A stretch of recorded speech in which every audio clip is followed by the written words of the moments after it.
Madam ಈ ಕಡೆ ಸ್ವಲ್ಪ ಬನ್ನಿ, ಈ ಕಡೆ ಕೂಡ ಬನ್ನಿ. ಯಾಕೆ ಟೀಚರ್ಸ್ ಇಲ್ವಾ? ಟೀಚರ್ಸ್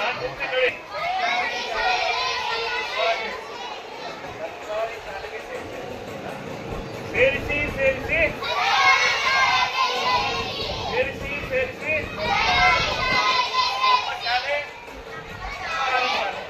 ನಮ್ಮ ಶಾಲೆ ನಮ್ಮ ಶಾಲೆ ನಮ್ಮ ಆಯ್ಕೆ ಸರ್ಕಾರಿ ಶಾಲೆ.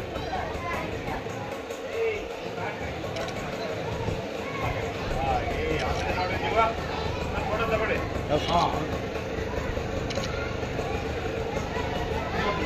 ಟೀಚರ್ಸ್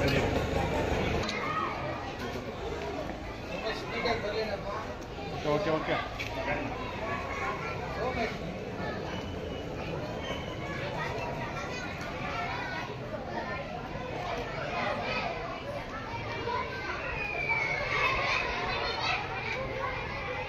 ಸ್ವಲ್ಪ ಮುಂದೆ ಕಡೆ ಒಂದು ಲೈನ್ ಹೆಜ್ಜೆ ಹೆಜ್ಜೆ ಬನ್ನಿ, ಒಂದು ಹೆಜ್ಜೆ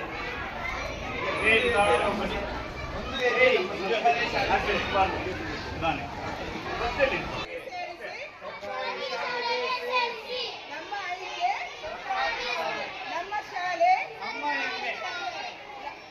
ಸೇರಿಸಿ ಸೇರಿಸಿ ಸೇರಿಸಿ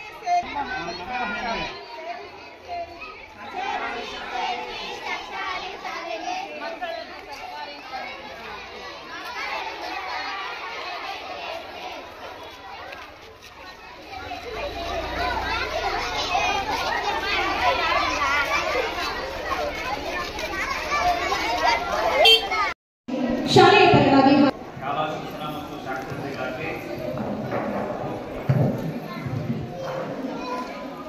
ಕರ್ನಾಟಕ ಸರ್ಕಾರ,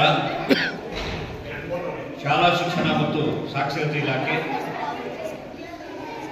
ಮಾತಾಡ್ತಾ ಇದ್ರಿ ಕೋಲಾರ ಜಿಲ್ಲೆ ಕೋಲಾರ ಹಾಗೂ ಕ್ಷೇತ್ರ ಶಿಕ್ಷಣಾಧಿಕಾರಿಗಳ ಮತ್ತು ಕ್ಷೇತ್ರ ಸಮನ್ವಯಾಧಿಕಾರಿಗಳ ಕಾರ್ಯಾಲಯ,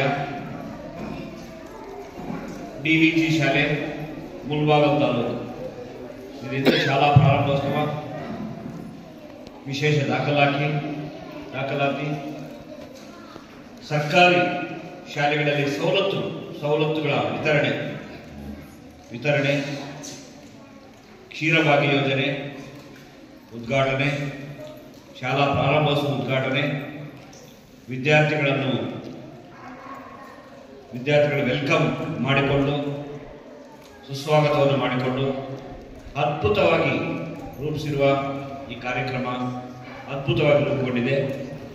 ಈ ಕಾರ್ಯಕ್ರಮಕ್ಕೆ ಉಪಸ್ಥಿತರಿರುವ ಸಮನ್ವಯಾಧಿಕಾರಿಗಳಾಗಿರುವಂತಹ ಸೋಮೇಶ್ ಸರ್ ಅವರೇ ಮತ್ತು ಇಷ್ಟು ಅದ್ಭುತವಾಗಿ ಮಕ್ಕಳನ್ನು ಸ್ವಾಗತಿಸಿ ಬಹಳ ಪ್ರೀತಿ ವಿಶ್ವಾಸದಿಂದ ಸ್ವಾಗತಿಸಿರುವಂತಹ ಸೊಣ್ಣಪ್ಪ ಮುಖ್ಯ ಶಿಕ್ಷಕರು ಮತ್ತು ಎಲ್ಲ ಸಿಬ್ಬಂದಿ ವರ್ಗದವರೇ ಮತ್ತು ಈ ಭಾಗದ ಕೌನ್ಸಿಲರ್ ಮೇಡಮ್ ಅವರೇ ಮತ್ತು ಎಲ್ಲ ಪತ್ರಕರ್ತ ಮಿತ್ರರೇ, ಎಲ್ಲ ಪೋಷಕ ಮಿತ್ರರೇ, ವಿದ್ಯಾರ್ಥಿಗಳೇ, ಸರ್ಕಾರಿ ಶಾಲೆ ನಮ್ಮ ಶಾಲೆ, ನಮ್ಮೆಲ್ಲರ ಸಾರ್ವಜನಿಕರ ಶಾಲೆ. ಎಲ್ಲರಿಗೂ ಕೂಡ ಹಕ್ಕಿರುತ್ತಿಲ್ಲ. ಸಾರ್ವಜನಿಕರ ಶಾಲೆ. ಪ್ರಜಾಪ್ರಭುತ್ವ ಉಳಿಬೇಕಾದ್ರೆ ಸಾರ್ವಜನಿಕ ಸಂಸ್ಥೆಗಳು ಇರಬೇಕು. ಸಾರ್ವಜನಿಕ ಸಂಸ್ಥೆಗಳೇನಾದರೂ ಇಲ್ಲ ಅಂದರೆ ದೀನ ದಲಿತರಿಗೆ, ಬಡ ಮಕ್ಕಳಿಗೆ, ಅವರಿಗೆ ಎಲ್ಲ ಸವಲತ್ತುಗಳು ಮುಟ್ಟಾಗುತ್ತೆ. ಅವರು ಸಮಾಜದ ಮುಖ್ಯವಾಹಿನಿಗೆ ಬರೋದಕ್ಕಾಗೋದಿಲ್ಲ ಅಂತ ಸರ್ಕಾರ ಮನಗೊಂಡು ಎಲ್ಲ ಸವಲತ್ತುಗಳನ್ನು ಕೊಡ್ತಾ ಇದೆ. ಪೋಷಕರು ಇದನ್ನು ಮನಗಂಡಬೇಕು. ಸರ್ಕಾರಿ ಶಾಲೆ ನಮ್ಮ ಶಾಲೆ ಅಂತ ಆಗಬೇಕು. ನನ್ನ ಹಕ್ಕು ಶಾಲೆ ಇದು, ನನ್ನ ಮಕ್ಕಳು ಇಲ್ಲೇ ಸೇರಿಸಿ ಇಲ್ಲಿರುವ ಏನಾದರೂ ಲೋಪದೋಷಗಳಿದ್ರೆ ಅದನ್ನು ನಾವು ಸರಿಪಡಿಸ್ಕೊಡ್ಬೇಕು ಅನ್ನೋ ಮನೋಭಾವ ಪೋಷಕರಿಗೆ ಬರಬೇಕು. ಆರ್ಥಿಕವಾಗಿ ಆಲೋಚನೆ ಮಾಡಬಾರ್ದು. ಆರ್ಥಿಕವಾಗಿ ಸದೃಢ ಆದ ತಕ್ಷಣ ಸರ್ಕಾರಿ ಖಾಸಗಿ ಶಾಲೆಗಳಿಗೆ ಹೋಗುವ ಮನೋಭಾವ ಪೋಷಕರು ಬಿಡಬೇಕು. ಸರ್ಕಾರಿ ಶಾಲೆಗಳಲ್ಲಿ ಶಿಕ್ಷಣದ ಜೊತೆಗೆ ಮೌಲ್ಯಾಧಾರಿತ ಮೌಲ್ಯಗಳು ಕಲಿಸ್ತಾರೆ. ಮೌಲ್ಯಗಳಿಲ್ಲದೆ ಇರುವ ಮನುಷ್ಯ ಅವನು IAS IPS ಮಾಡಿದ್ರು ಕೂಡ ದೇಶಕ್ಕೆ ಮಾರ್ಕಾನೆ ಆಗ್ತಾನೆ. ಮೌಲ್ಯಾಧಾರಿತವಾಗಿ ದೊರೆಯುವ ಶಿಕ್ಷೆ ಏನಾದರೂ ಇದೆ ಅಂದರೆ ಅದು ಸರ್ಕಾರಿ ಶಾಲೆ. ಅದಕ್ಕೋಸ್ಕರ ನಮ್ಮ ಪೋಷಕರು ಮನಗಾಣಬೇಕು. ಮೌಲ್ಯಾಧಾರಿತ ಶಿಕ್ಷಣ ಎಲ್ಲಿ ಸಿಗುತ್ತೆ? ಸರ್ಕಾರಿ ಶಾಲೆಗಳಲ್ಲಿ ಸಿಗುತ್ತೆ ಅಂತ ಹೇಳ್ತಾ ಇವತ್ತು ಈ ದಿನ 30/5/2025 ಇಡೀ ತಾಲೂಕಿನಾದ್ಯಂತ ಮುಳಬಾಗಿಲು ತಾಲೂಕಿನಾದ್ಯಂತ ಪ್ರಾರಂಭೋತ್ಸವ ಬಹಳ ಅದ್ದೂರಿಯಾಗಿ ಮಾಡ್ತಾ ಇದ್ದೀವಿ. ಈ ಶಾಲೆಯಲ್ಲಿ ಬಹಳ ವಿನೂತನವಾಗಿ ಮಕ್ಕಳನ್ನು ಸಿಹಿ ಕೊಡುವುದರೊಂದಿಗೆ, ರಾಗಿ ಮಾಲ್ಟ್ ಕೊಡುವುದರೊಂದಿಗೆ, ಬಹಳ ಪ್ರೀತಿಸುವುದರಿಂದ ಅರ್ಶಿನ ಕುಂಕುಮ ಇಟ್ಟು ಹೂವು ಚೆಲ್ಲಿ ಎಷ್ಟು ಮಕ್ಕಳನ್ನು ಎಷ್ಟು ಚೆನ್ನಾಗಿ ನೋಡಿಕೊಂಡ್ರೆ ಬಹಳ ಚೆನ್ನಾಗಿ ಸಂತೋಷ ಆಯಿತು. ಹಾಗೆ ಶಾಲೆಗೆ ಪ್ರಭುಗಳು ಯಾರು ಅಂದರೆ ವಿದ್ಯಾರ್ಥಿಗಳಿವೆ. ಶಾಲೆಗೆ ದೊರೆಗಳು ಯಾರಪ್ಪ ಅಂದರೆ ವಿದ್ಯಾರ್ಥಿಗಳು. ಸಾರಿಗೆ ಇಲಾಖೆಗೆ ಯಾವ ರೀತಿ ಪ್ರಯಾಣಿಕರ ಪ್ರಭುಗಳು, ಆ ರೀತಿ ಶಿಕ್ಷಣ ಇಲಾಖೆಗೆ ನಮ್ಮ ವಿದ್ಯಾರ್ಥಿಗಳೇ ಪ್ರಭುಗಳು. ಅದಕ್ಕೋಸ್ಕರ ಪ್ರತಿದಿನ ಪ್ರತಿ ಕ್ಷಣನೂ ಸಮಯ ವ್ಯಯ ಆಗಲಿಕ್ಕೆ ಮಕ್ಕಳಿಗೆ ಪಾಠ ನಡೆಯುತ್ತೆ. ಅದು ನಮ್ಮ ಮೂಲ ಉದ್ದೇಶ. ಎಲ್ಲ ಶಿಕ್ಷಕರು ಮನಗಾಡಬೇಕು. ಅವ್ರಿಗೆ ಸೂಚ್ಯವಾದ ಮಾತು ಪ್ರತಿದಿನ ಯಾವುದೋ ಸಮಯದಲ್ಲಿ ಪ್ರತಿದಿನ ಅಥವಾ ವಾರಕ್ಕೊಮ್ಮೆನೋ ಸಮಯ ಸಿಕ್ಕಾಗ ಶಾಲೆಗೆ ಬರ್ತಾ ಇರ್ತೀವಿ, ಭೇಟಿ ನೀಡ್ತಾ ಇರ್ತೀವಿ, ಅನಿರೀಕ್ಷಿತ ಭೇಟಿ ಬರ್ತಾ ಇರ್ತೀವಿ. ನಾನು ಬರೋದು ಫಸ್ಟ್ ಆಫೀಸ್ ರೂಮ್ ಅಲ್ಲ, ಫಸ್ಟ್ ಕ್ಲಾಸ್ ರೂಮ್ ಬಂದು ಬಂದು ನಿಮ್ಮ ಪಾಠವನ್ನು ಅಬ್ಸರ್ವೇಷನ್ ಮಾಡ್ತೀವಿ. ಮಗು ಪ್ರಗತಿ ಆದರೆ ಈ ಒಟ್ಟಾರೆ ನಾವೆಲ್ಲ ವ್ಯವಸ್ಥೆಗೆಲ್ಲ ಇದಾಗುತ್ತೆ. ಸರ್ಕಾರ ಸಾಕಷ್ಟು ವ್ಯಯ ಮಾಡ್ತಾ ಇದೆ. ನಮ್ಮ ಘನ ಸರ್ಕಾರ ಸಾಕಷ್ಟು ಸೌಲಭ್ಯಗಳು, ಅದರಲ್ಲೂ ವಿಶೇಷವಾಗಿ ಈ ಸರ್ಕಾರ ಬಡ ಮಕ್ಕಳಿಗೆ, ವಿಶೇಷವಾಗಿ ಬಡವರಿಗೆ ಬಹಳ ಅನುಕೂಲ ಮಾಡ್ತಾ ಇದೆ. ಅದಕ್ಕೋಸ್ಕರ ಸರ್ಕಾರದ ಹಣ ನಾವು ಪೋಲ್ ಮಾಡಬಾರ್ದು. ಮಕ್ಕಳಿಗೆ ಯಾವ ಉದ್ದೇಶಕ್ಕೆ ಅದು ಬರ್ತಾ ಇದೆಯೋ ಆ ಉದ್ದೇಶಕ್ಕೆ ಮಕ್ಕಳಿಗಾಗಿ ಅನುಕೂಲ ಮಾಡಬೇಕು. ಅದರಲ್ಲಿ ಮುಖ್ಯ ಶಿಕ್ಷಕರು ಮತ್ತು ಸಚಿವರು ಕೂಡ ಪ್ರತಿ ದಿನಾನೂ ಆಲೋಚನೆ ಮಾಡಿ ಮಕ್ಕಳಿಗೆ ಸವಲತ್ತುಗಳನ್ನು ಕೊಡಬೇಕು. ಈ ಶಾಲೆಯಲ್ಲಿ ಅದು ನಡೀತಾ ಇದೆ. ಬಹಳ ಸಂತೋಷಕರವಾಗುತ್ತೆ. ಇದೇ ರೀತಿ ಮುಂದುವರಿಯಲಿ. DVG ಶಾಲೆ ಮುಂದಿನ ದಿನಗಳಲ್ಲಿ ಇನ್ನೂ ಉಚ್ಚಾಯ ಸ್ಥಿತಿಗೆ ಹೋಗಿ ಈ ಕೇಂದ್ರ ಸ್ಥಾನ ಎಂದರೆ DVG ಅವರ ಜನ್ಮಸ್ಥಳದ ಜಾಗ. ಇಲ್ಲಿಂದಲೇ ಉದ್ಘಾಟನೆ ಮಾಡಬೇಕು. ಇಡೀ ವಿಶ್ವಕ್ಕೆ ಗೊತ್ತಿರುವ DVG ಅವರು ಹುಟ್ಟಿರುವ ಭೂಮಿ ಪುಣ್ಯ ಭೂಮಿ. ಇಲ್ಲಿಂದ ನಾವು ಉದ್ಘಾಟನೆ ಮಾಡ್ತಾ ಇರೋದು ನಮಗೆಲ್ಲರಿಗೂ, ಇಲ್ಲಿರೋರೆಲ್ಲರಿಗೂ ಬಹಳ ಸಂತೋಷಕರ ಮತ್ತು ಈ ಅವಕಾಶ ಸಿಕ್ಕಿರೋದು ಕೂಡ ಒಂದು ಪುಣ್ಯ ಅಂತ ನಾವೆಲ್ಲ. DVG ಅವರು ಎಷ್ಟೋ ಸವಲತ್ತು, ಮಹಾರಾಜರು ವಿಶ್ವೇಶ್ವರಯ್ಯನವರು ಮೈಸೂರು ಸಂಸ್ಥಾನದಲ್ಲಿ ಇವರಿಗೆ ಎಷ್ಟೋ ಸವಲತ್ತು ಕೊಡಬೇಕು ಅಂತ, ಬನ್ನಿ ನಿಮಗೆ ಸವಲತ್ತು ಕೊಡ್ತೀವಿ, ನಿಮ್ಗೆ ಏನು ಬೇಕೋ ಸಹಾಯ ಮಾಡ್ತೀವಿ ಅಂದರೆ ಅವರು ಯಾವ ಸವಲತ್ತುಗಳು ನನಗೆ ಬೇಡ, ನನ್ನ ಶ್ರಮದ ಮೇಲೆ ನಾನು ನಿಲ್ಲಬೇಕು ಅಂತಾರೆ. ಆದರೂ ಕೂಡ ಗೊತ್ತಾಗಲಿ ಚೆಕ್ಗಳೆಲ್ಲ ಕೊಡ್ತಾರೆ. ಚೆಕ್ಗಳು ಕೊಟ್ಟರೆ ನಾವು ನೀವಾಗ ಚೆಕ್ ಆಗಿದ್ರೆ ತಕ್ಷಣ ಬ್ಯಾಂಕ್ ಹಾಕಪ್ಪ, ಇವತ್ತು ಹಾಕಪ್ಪ ಅಂತ, ತಕ್ಷಣ ಈಗಲೇ ಹಾಕಪ್ಪ ಅಂತೀವಿ ಅಲ್ಲ ಇರೋದು. ಆದರೆ ನಮ್ಮ DVG ಅವರು ಅವ್ರಿಗೆ ಕೊಟ್ಟಿರೋ ಚೆಕ್ಗಳೆಲ್ಲ ಒಂದು ಶೋರೂಮ್ ಥರ ಮಾಡಿಕೊಂಡು ಒಂದು ಕಡೆ ಇಟ್ಕೊಂಡಿದ್ದಾರೆ, ಟ್ರಂಕಲ್ಲಿ ಇಟ್ಕೊಂಡಿದ್ದಾರೆ. ಯಾರಿಗೂ ಅದು ಡ್ರಾನೇ ಮಾಡಿಲ್ಲ. ಅದು ಅರ್ಥ ಏನಂದ್ರೆ ನನ್ನ ಶ್ರಮದ ಮೇಲೆ ನಾವು ನಿಲ್ಲಬೇಕು, ಕಾಯಕವೇ ಕೈಲಾಸ ಅನ್ನೋ ಮನೋಧೋರಣೆ. ವಿದ್ಯಾರ್ಥಿಗಳಾದ ನೀವು ಅಷ್ಟೇ ಪ್ರತಿದಿನ ಶಾಲೆಗೆ ಬರಬೇಕು, ಗೈರಾಗಬಾರ್ದು. ಸರ್ಕಾರಿ ಶಾಲೆಯಲ್ಲಿ ಕೂಡ ಇಂಗ್ಲಿಷ್ ಮೀಡಿಯಂ ಇದೆ, ಕನ್ನಡ ಮೀಡಿಯಂ ಇದೆ. ನೀವು ಅಂದ್ಕೊಂಡಿರ್ಬೋದು ಕನ್ನಡ ಮೀಡಿಯಂ ಶುಚಿವಾಗಿ ಯಾವತ್ತೂ ಕಾಣಬಾರ್ದು. ನಾವೆಲ್ಲ 1 to 10 ಕನ್ನಡ ಮೀಡಿಯಮ್ಮೇ ಓದಿರೋದು, ಒಳ್ಳೆ ಶಿಕ್ಷಣಾಧಿಕಾರಿಗಳಾಗಿದ್ದೀವಿ. ನಮ್ಮ ಸೋಮೇಶ್ ಸರ್ಕಾರಿ ಶಾಲೆಯಲ್ಲೇ ಓದಿರೋದು, ನಾವೆಲ್ಲ ಸರ್ಕಾರಿ ಶಾಲೆಯಲ್ಲೇ. ನಮಗೆ ಶ್ರದ್ಧೆ ಭಕ್ತಿ ಏನಿರಬೇಕು, ಶ್ರದ್ಧೆ ಭಕ್ತಿ ಇದ್ರೆ ಮಾಧ್ಯಮ ಅಡ್ಡಿ ಬರೋದಿಲ್ಲ. ನಾವು ಕಲಿಬೇಕು, ಏನೋ ಸಾಧನೆ ಮಾಡಬೇಕು ಅಂತಿದ್ರೆ ಕನ್ನಡದಲ್ಲೂ ಅದೇ ವಿಷಯ ಇರೋದು, ಇಂಗ್ಲಿಷ್ ಮೀಡಿಯಮಲ್ಲೂ ಅದೇ ವಿಷಯ ಇರೋದು. ಕನ್ನಡ ನಮ್ಮ ಮಾತೃಭಾಷೆ ಆಗಿರ್ತದ, ಬೇಗ ಮನಸ್ಸಿಗೆ ತಕ್ಕತ್ತೆ. ಅದಕ್ಕೋಸ್ಕರ ಕನ್ನಡವನ್ನು ಯಾವತ್ತೂ ಕೂಡ ನಾವು ಹೇಳಿಸಬಾರ್ದು. ಬಹಳ ನಮ್ಮ ಇದು ಅಂತ ಹೇಳ್ತಾ,